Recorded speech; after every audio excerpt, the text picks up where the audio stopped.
เราได้ปลาแคทเยอะมากเลยทุกคนดูสวัสดีครับวันนี้มาพบกับผมจอไดอะครับผมวันนี้ผมจะไปหวังแหงครับผมทุกคนวันนี้ผมมากับมอแขกครับเรามากัน2 คนครับผมวันนี้เราไม่รู้ว่าเราจะได้ปลาหรือเปล่านะครับทุกคนเราดูกันนะครับผมไปกันเลยครับเบื้องต้นครับ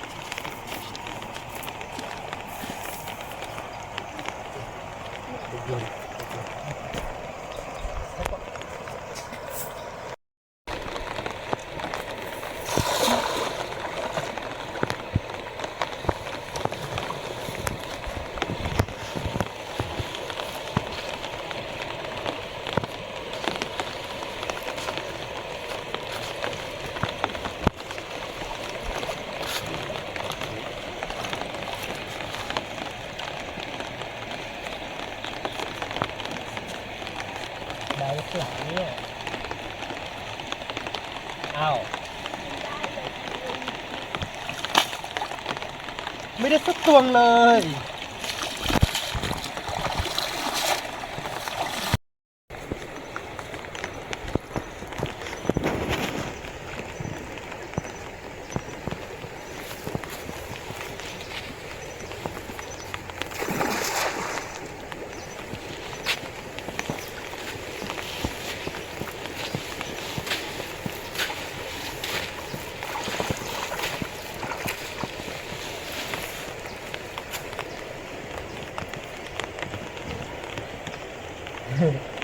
ได้บ้างเนี่ยโอ้วันนี้ไม่โด่งเลยทุกคนยังไม่ได้นะคะทุ แล้ว กคน ขึ้นไปข้างบนกันนะครับตอนนี้เรายังไม่ได้อะไรเลย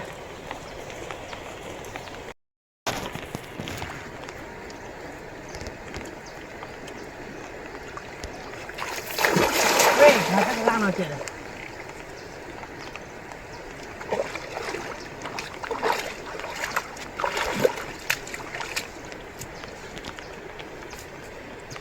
บ้าเลยครับดูเลยไหมโดงครับทุกคนไหมโดงครับ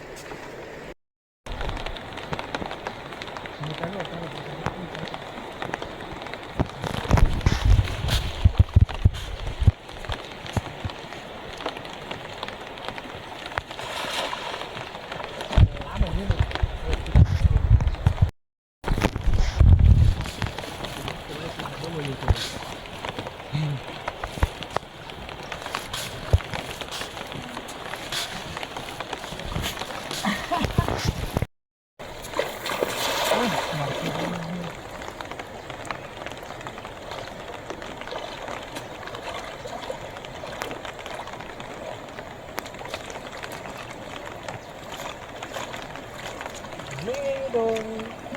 น่าจะโดนดูได้ทุกคนปลาอะไรครับทุกคน โอ้สองตัว ทุกคนมาดูดู ได้ โอ้ ทุกคน ว้าวปลาแคททุกคนผมได้ปลาแคท2 ตัวนะครับดูทุกคนนี่นี่ทุกคน โอ้ทุกคน ลายสวยมากทุกคน ผมได้ปลาแคท2 ตัวครับผม ลายสวยมากทุกคน ว้าวไม่เคยเห็นมันก่อนนะคะทุกคน ไม่คิดว่าจะได้นะทุกคน เดี๋ยวผมต้องไปหวานใกล้ๆนะทุกคนมันน่าจะเป็นฝูงนะฮะมันเป็นรุ่นนะฮะเผื่อว่าอาจจะมีแม่ขอนปลังนะฮะเดี๋ยวผมจะลองไปหวานกันอีกนะครับผม จะได้หรือไม่ทุกคนรอดูกันนะคะ เผื่อว่ามันจะกินนมแม่อยู่หรือเปล่าผมยังไม่รู้นะทุกคนถ้าจะกินนมแม่อยู่เนี่ยโหมันน่าจะอยู่เป็นฝูงนะฮะเดี๋ยว2 ตัวนี้ยันตัวเร่งอยู่ทุกคนปลาแคท2 ตัวเลยทีเดียวได้ปลาแคท2 ตัวเดี๋ยวจะรอหวานอีกทีนึงเผื่อว่าอาจจะโดนตัวแม่ขนปันแคทก็ได้ครับตัวแม่น่าจะอยู่น้ำลึกหน่อยน่าจะอยู่ประมาณนี้นะ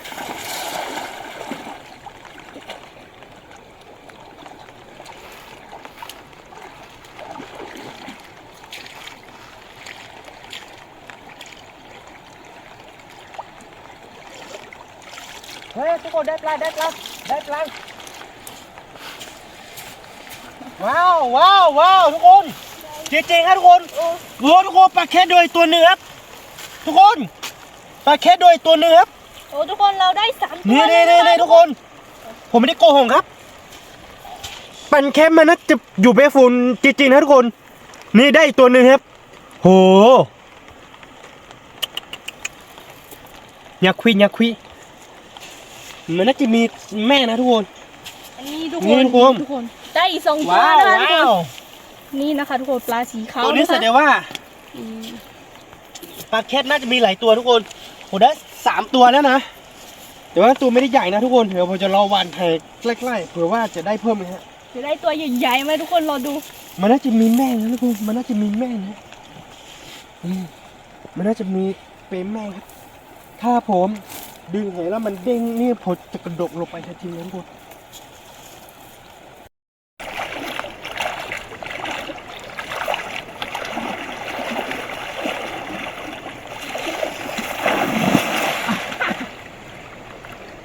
ลาดกันนะ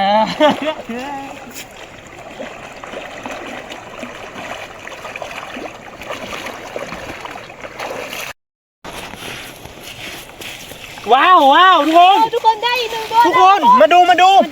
ทุกคน ว้าว ได้ปลาเค็งตัวหนึงทุกคนปลาเค็งยืดจัดเลยทุกคน ได้ทุกคนเยอะมาก วันนี้เนี่ยโอ้โหไม่คิดไม่ฝันนะทุกคนนี่เป็นรุ่นนะทุกคนยังไม่สีเหลืองเท่าไหร่นะครับ ตัวมันยังไม่ใหญ่นะทุกคน ตัวนี้มันเป็นตัวผู้นะ ดูยังไง ดูจากหัวถ้าเป็นตัวผู้หัวมันจะแหลมกว่าถ้าเป็นตัวเมียก็หัวมันจะเตี้ยมกว่าทุกคนเดี๋ยวจนเราไหวนะคะทุกคน นี่ทุกคนได้4 ตัวแล้ว ปลา นะคะ แค่10 ตัวแล้วนะทุกคนทำไมวันนี้เรามาวันตัวนี้เราได้ปลาแค่เยอะจัดนะทุกคนโอ้โห ต้องรอ เดี๋ยว ดูกันว่าเราจะได้อีกไหม เดี๋ยวพวกคนลองโซ3 ครั้งนะครับทุกคนก่อนจะขึ้นไปข้างบนนะฮะได้ปลาแค่4 ตัวแล้วทุกคน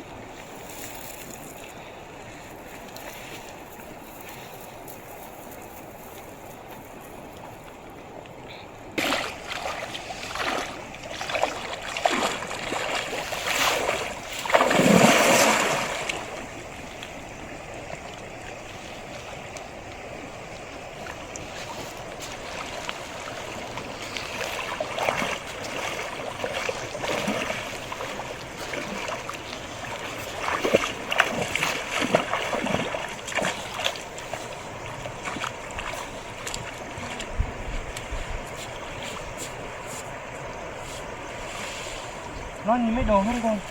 โดนนะคะทุกคนรอบนี้ไม่โดน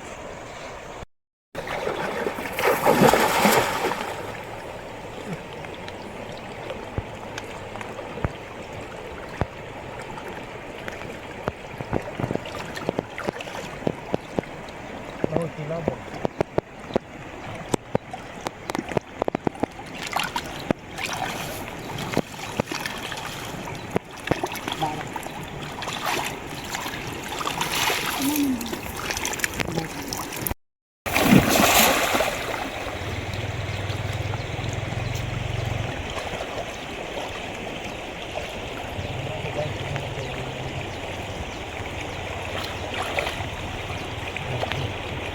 บ้าบัวได้ตัว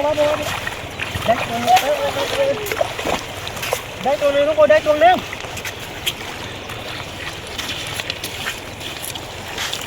ตัวเดียวเนาะตัวเดียวทุกคนนี่ทุกคน นี่ทุกคน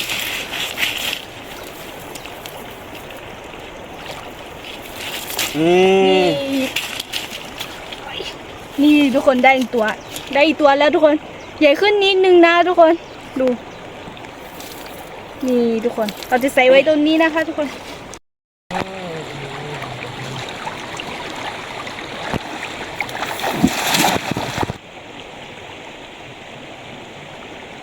โดนตัวนึ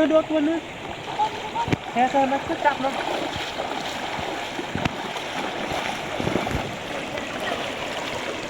นี่หนูมันน่าจะโดนตัวเนื้อทุกคน เราดูกันนะคะทุกคนว่าจะได้ตัวใหญ่ไหม คือปลาอะไรเรายังไม่รู้เลยครับ ใช่ค่ะทุกคน ได้ไหม ไม่เจอ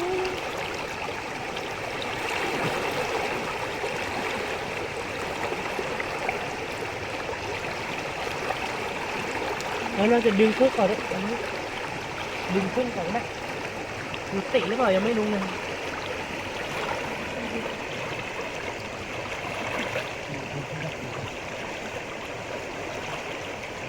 มาดูกันนะคะว่าจะได้ตัวใหญ่ไหมทุกคนตัวนี้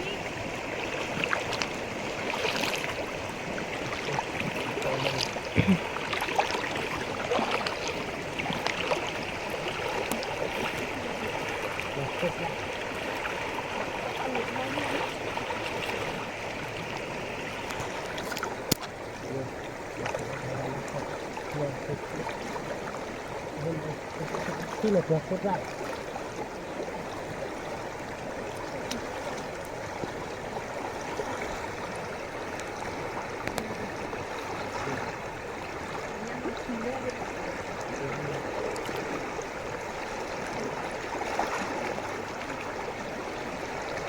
โคตรได้อ่ะ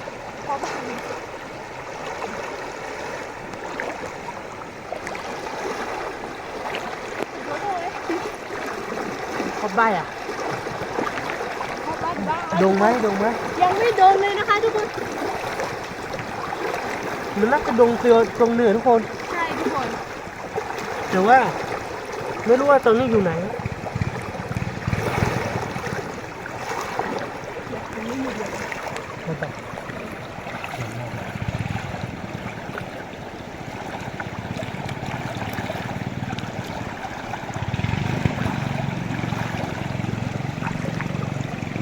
ทุกคนนี่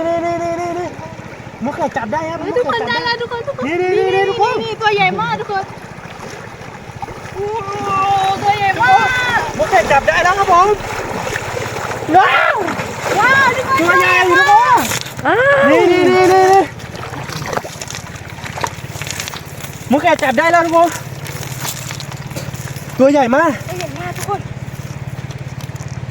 นี่ทุกคนโอ้ นี่ทุกคนตัวใหญ่มากทุกคนนี่ทุกคนตัวใหญ่มากนี่เร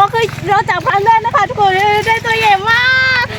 มุกไข่ดีใจไหมครับ ดีใจมากทุกคนดีใจมากตัวใหญ่มากทุกคนเราใจได้อีกนะคะลุงไม่ได้จับให้นะคะทุกคนเราจะได้นี่ตัวใหญ่มากเราลอง มุกไข่จับได้ครับทุกคน ตัวใหญ่มาก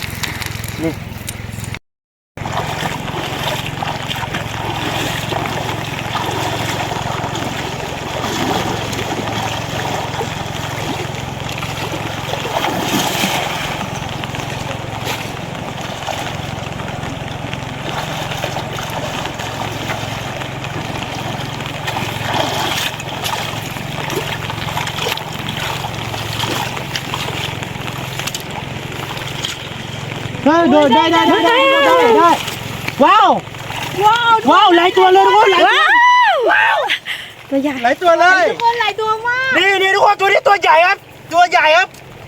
ว้าว ทุกคนตัวใหญ่มาก สุดยอดนะครับผมเอาทุกคนแล้วตรงนี้มันดูได้ยังไงครับทุกคนมาดูตัวนี้มันดูได้ยังไงทุกคนเราปล่อยให้ตัวมันโตก่อนดีกว่านะครับทุกคนนี่ทุกคน นี่ทุกคนได้หลายตัวมากเลยทุกคน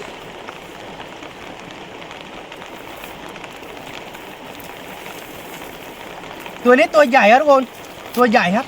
ปลาหางแดงตัวใหญ่นะนี่ ทุกคนได้4ตัวเลยนะคะ ทุกคนนี่ทุกคนตัวใหญ่ 5 ตัวเราปล่อยเมื่อกี้ตัวหนึ่งทุกคน นี่ทุกคนตัวใหญ่มาก ตอนนี้ปลังดิ้งนะคะ ทุกคนนี่ทุกคนอันนี้ตัวใหญ่ที่สุดแล้วนะคะ ทุกคนเอาใส่อันนี้ก็เราจะโชว์ให้ทุกคนนะคะ ว่าตัวนี้ตัวใหญ่ที่สุดนะคะ ทุกคนนี่ ทุกคนรอบนี้ผมจะไป ปลาขาวนะคะ ทุกคน ผมจะไปแบบว่าน้ำเชี่ยวแล้วก็น้ำลึกนะทุกคนมาดูกันว่าจะได้ปลาหรือเปล่านะครับน้ำเชี่ยวด้วยน้ำลึกด้วยนะครับ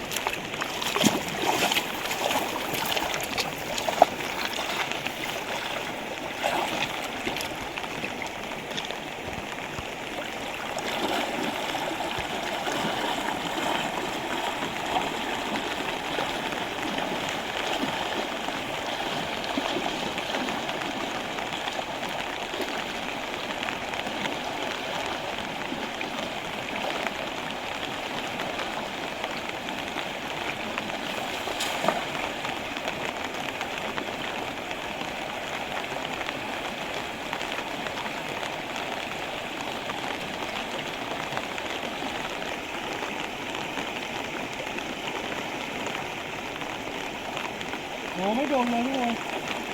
ไม่โดนจะรอนที่เดินอีกรอบนี้นะครับทุกคน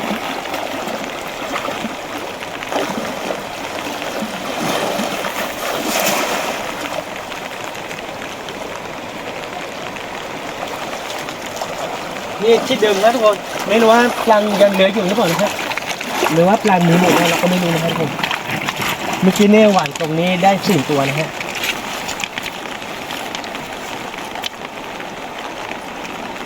ปลาน่าจะหนีหมดครับทุกคน ได้ก้อนหิน ได้ก้อนหินเยอะมากเลย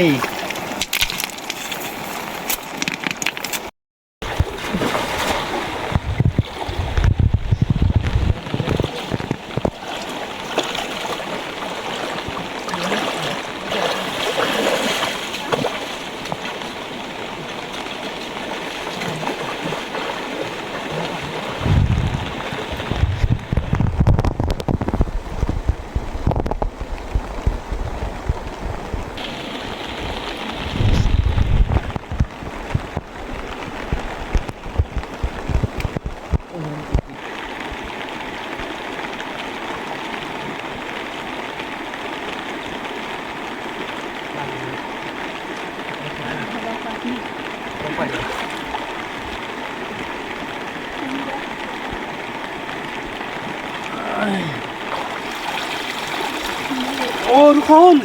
มาดูได้ปู ได้ปูครับผมไม่ได้ปลาครับผม ผมได้ปู ได้ปูตัวหนึ่งครับ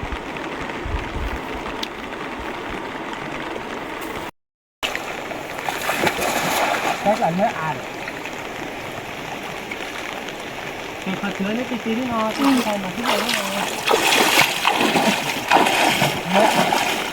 เราว่าอาจจะมีปลาตัวใหญ่ก็ได้นะตัวนี้มีก้อนหินเยอะมากเลยครับมีก้อนหินเยอะมากทุกคนเห็นมันติดตลอดเลยแต่ไม่โดนปลังนะครับแต่ไม่รู้ว่าจะมีปลังใหญ่สักตัวหนึ่งให้เราได้จับนี้ครับมันดูการนะครับ ได้ไหมครับ ได้หรือเปล่านะครับไม่ได้อีกแล้วครับผม ได้แต่ของไม้กิ่งไม้นะคะทุกคน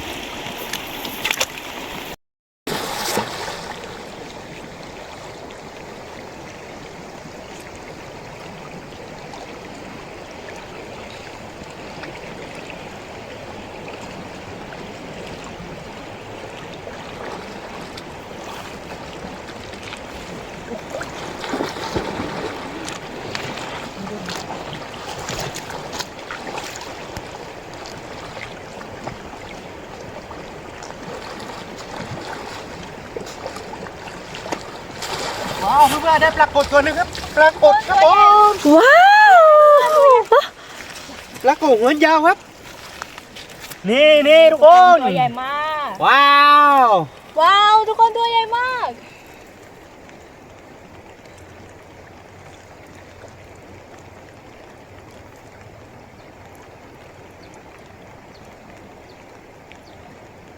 อ้าว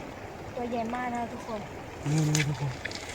ปรากฏหัวยาวตัวหนึงครับทุกคนปรากฏนี่ผมชอบกินมากนะครับทุกคนเพราะว่าเนื้อมันหวานมากนะครับ ใช่ค่ะทุกคน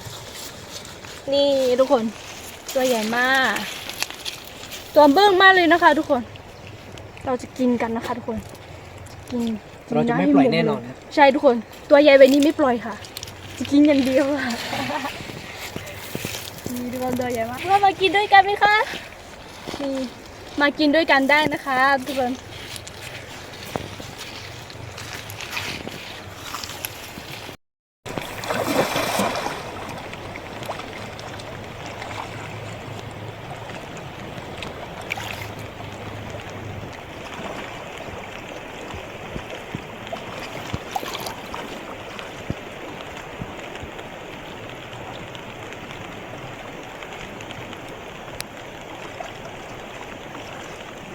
ปลาไม่ยิ่งเลยปลาไม่มีหรือเปล่าไม่ได้ทุกคนรอบนี้ไม่ได้ครับ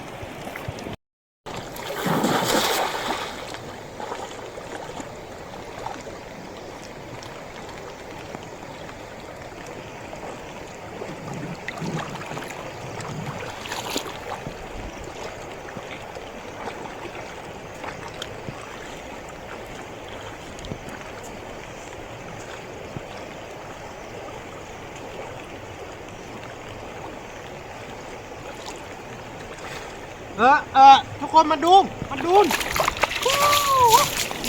ปลาแค่แล้วทุกคนปลาแค่ดีแล้วครับผมโอ้ได้ปลาแค่แล้วทุกคน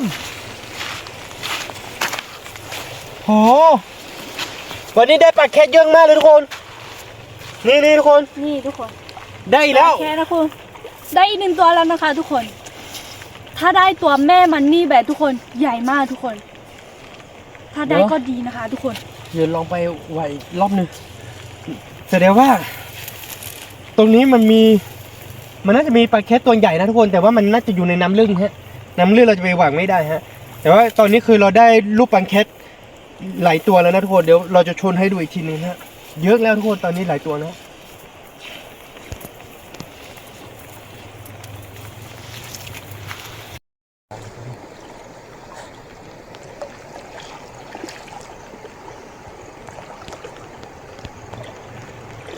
น้ำลึกมากนะทุกคน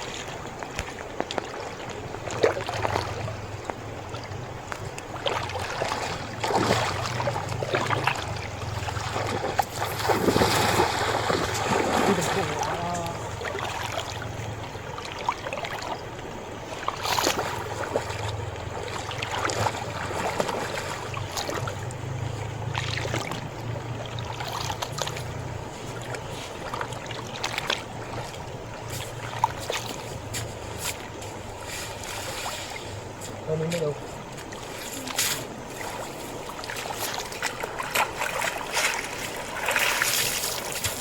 ใช่ไหมอ่ะ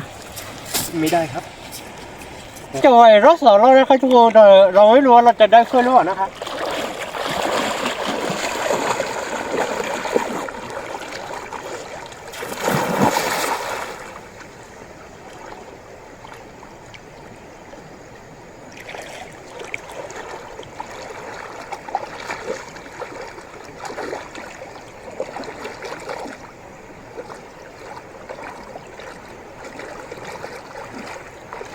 ได้ปลาเคหรือเปล่าเนี่ย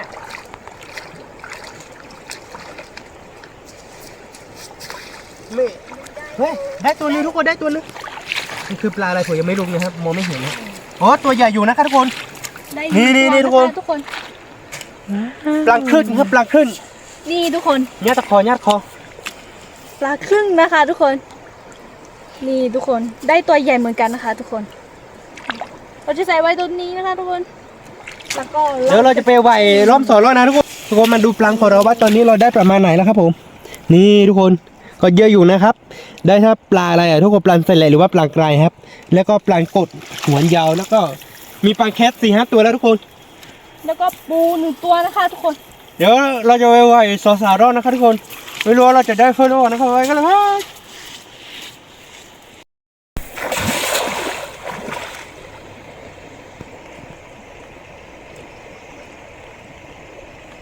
เผื่อว่าถ้าเราโชคดีเราอาจจะได้ปลากดเพิ่มอีกนะครับทุกคนแต่เราไม่รู้ว่าจะได้เพิ่มหรือเปล่านะครับรอบนี้รอบรองครับอีกรอบหนึ่งรอบสุดท้ายครับปลาไม่กระดุกปลาไม่กระดิ่งเลยทุกคนมันน่าจะมีโครงเยอะเลยทุกคนเฮ้ยทุกคนได้ตัวหนึ่งว้าวได้ตัวหนึ่งครับโอ้มาดู ตัวใหญ่ปลาอะไรเนี่ย อะไรคะ โอ้ไม่คิดว่าจะได้นะทุกคนตัวใหญ่แล้วทุกคนตัวใหญ่แล้วครับผมว้าวยาวมากเลยทุกคนปลาอะไรเนี่ยว้าวอร่อยแน่นอนครับยับไป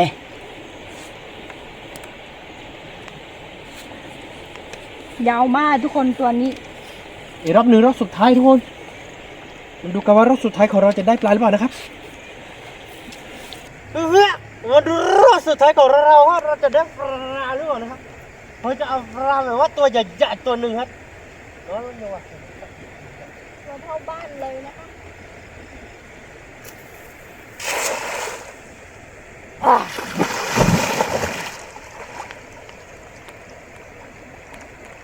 เผื่อว่าเราอาจจะโชคดีเราอาจจะได้เพิ่มสักตัวหนึ่งครับทุกคน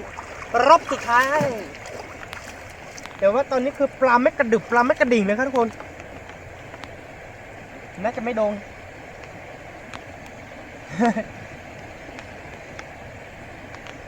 รอบสุดท้ายไม่ได้ปลาแล้วทุกคน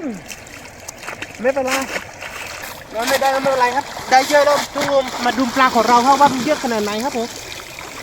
มันก็มีปลาอะไรบ้างครับเพื่อนมานี่มาดูปลาของเราครับว่าเราได้ปลาเยอะหรือเปล่าครับว้าว มีทุกคนเยอะอยู่นะคะทุกคน เพื่อนๆมาดูเราได้ปลาเค็นเยอะมากเลยทุกคนปลาอย่างอื่นผมไม่เน้นให้ทุกคนนี่ปลาเค็นครับปลาเค็นครับผมปลาเค็นครับผมนี่ทุกคนได้ปลาเค็นเยอะมากนะครับผมนี่เราได้ปลาเค็นนะฮะแล้วก็โอ้ทุกคนได้ปลาเค็น5 ตัวเลยทุกคนดูนี่ครับทุกคนวันนี้ผมได้ปลาเค็น5 ตัวนะทุกคนตัวไม่ได้ใหญ่มากนะทุกคนนี่ปลาเค็นตัวเป๊ะๆนะครับผมทุกคนแต่ว่าคือเราได้ครับปันกดแล้วก็ปันแสลกแล้วก็ปลาอะไรเนี่ยผมไม่รู้นะครับเพื่อนๆตัวยาวมากเลยครับผมแล้วก็ปลาหางแดงแล้วก็ปังคลื่นฮะได้ปลาเยอะนะทุกคนวันนี้ได้ปลาเยอะครับเยอะพอสมควรนะครับทุกคนมาดูกันนะครับนี่ทุกคนเราจะไปปล่อยปลาเค็นนะฮะเราปล่อยไปตามธรรมชาติที่แม่น้ำเมยนะครับมาดูกันว่าตัวไหนที่ไม่ตายก็คือผมจะปล่อยนะครับทุกคนเพราะว่าตรงนี้มันจะตัวเล็กอยู่มันสามารถตรงขึ้นได้เยอะนะครับทุกคนแล้วก็เวลามันตรงขึ้นแล้วก็น้ำหนักมันได้เยอะครับได้เป็น10 โล 20 โล 50 โล80 โล 100 โลนะฮะเดี๋ยวผมจะไปปล่อยครับแต่ว่าถ้าตัวไหนที่ตายนี่คือผมจริงนะทุกคนเราดูกันนะครับผมไม่ได้โกหกครับผม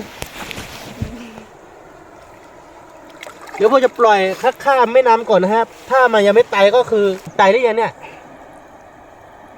ตายหรือเปล่า ตายแล้วมั้ง ตัวนี้ตายหรือเปล่าทุกคนตัวนี้น่าจะยังไม่ตายนะทุกคนตัวใหญ่สุดน่ะ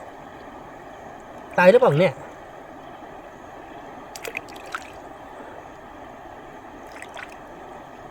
อ๋อตัวนี้ยังไม่ตายครับตัวนี้ยังไม่ตายแน่นอนนะทุกคนน่าจะใช้ตัวที่เราได้ตัวล่าสุดนะทุกคนนี่ทุกคนหนีแล้วตัวนึงเห็นไหมครับนี่2 ตัวหายไปอีกรอบตัวนึงมันหนีเองครับทุกคนมันยังไม่ตายครับตัวเล็กตัวนี้น่าจะตายนะทุกคนตายหรือเปล่าเดี๋ยวเราจะดูก่อนนะครับตัวนี้ยังไม่ตายนะทุกคนนี่ตายแล้วทุกคนตายแล้วแล้วตัวนี้ตายก่อนเนี่ยตัวนี้ยังไม่ตายนะทุกคน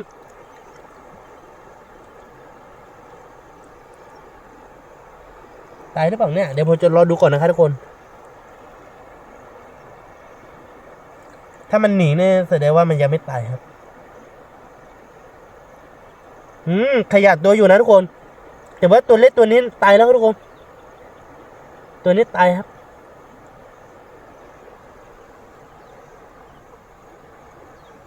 ตัวนี้น่าจะไม่รอดนะทุกคนเดี๋ยวเรากิน2 ตัวนะครับ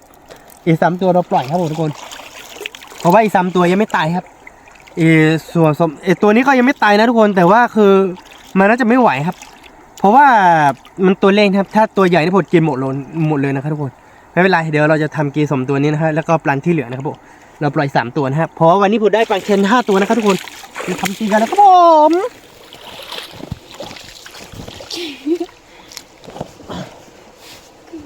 ต่ำอ่ะ ขึ้นไม่ได้แล้วทุกคน ได้ปลาเยอะอยู่นะทุกคน